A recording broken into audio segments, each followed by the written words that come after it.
বাপুটা হ্যাংরা রে গাছ তুটিয়া দুটা হা অমুক জল পুহে পড়িয়া দে। একটা সময় ছিল যখন অডিও ক্যাসেটের দোকানের পাশ দিয়ে হেঁটে গেলে কানে ভেসে আসতো এমন সুর, যে সুরের মূর্ছনায় ছুঁয়ে যেত শ্রোতাদের মন।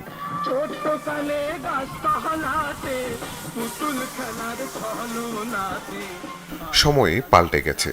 হালের স্পটিফাই, ইউটিউবের যুগে সিডি, ক্যাসেট কিংবা ভিসিডি শব্দগুলো আজ যেন বড়ই বেমানান।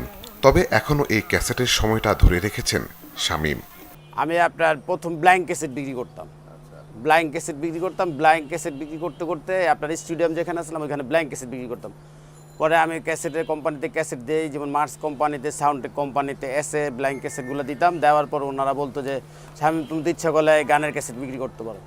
সাউন্ডটেকের বাবুল ভাই, সাউন্ডটেকের যে মালিক ছিল, আর ওনার এক ভাই ছিল ভুলু ভাই, ওনারা আমাকে দিয়েছে ক্যাসেটগুলো। পরে আমি রাজধানী সুপার মার্কেটে 193-94 দুই শাটারের একটা দোকান ছিলাম, ওইখানে আমরা ব্যবসাটা মনে করেন পুরোদমে ব্যবসাটা ক্যাসেটে শুরু করি। অডিও ক্যাসেটের উপর পড়ে থাকা ধুলোর এমন আস্তরণই বলে দিচ্ছে কিভাবে হারিয়ে গেছে এই ব্যবসা। যদিও দুই পুরুষের এই কারবার নিয়ে বাকিটা সময় কাটিয়ে দিতে চান এই দোকানি। শিখি না, আমি শিখছি এটা ক্যাসেটের ব্যবসাটা।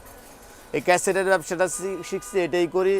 আর বললাম যে পাশাপাশি আমি ব্যাটারিগুলো করি, বুঝছেন। ব্যাটারিগুলো আমি এখন অনেক মার্কেটে যাই ঘুরে ঘুরে মনে করেন বিক্রি করে আসি। আমি একটা সময় মিডিয়াতেও ছিলাম, বুঝছেন, ক্যামেরার কাজ করতাম, তো এক জায়গায় সময় দিতে পারতাম। এটা আমি শখের বিষয় করছিলাম, এখন তো আমার এটা পেশা নেশা দুইটাই হয়ে গেছে। পড়াশোনার পাশাপাশি বাবার পথ ধরে ছেলে সাহিলও এসেছে এই ব্যবসায়। সময়ের সঙ্গে তাল মিলিয়ে অনলাইনে এগিয়ে নিতে চান পুরনো এই ব্যবসা। এখানে বিভিন্ন মিউজিক্যাল আইটেমগুলো আর কি আপডেটগুলো বিক্রি করা হবে সামনে। আর আপাতত ক্যাসেটগুলো মানে সবার কাছে পৌঁছে দেওয়ার জন্য আমরা অনলাইনে সেল করে থাকি। অনলাইনে এটা আর কি বেশিরভাগ প্রবাসীরা নেয়।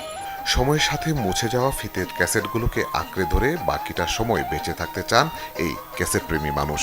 আপনাদের সহযোগিতা পাইলে এটা আমার মৃত্যুর আগ পর্যন্ত আমিও ধরে রাখুন। আলী আফতাব, চ্যানেল 24, ঢাকা।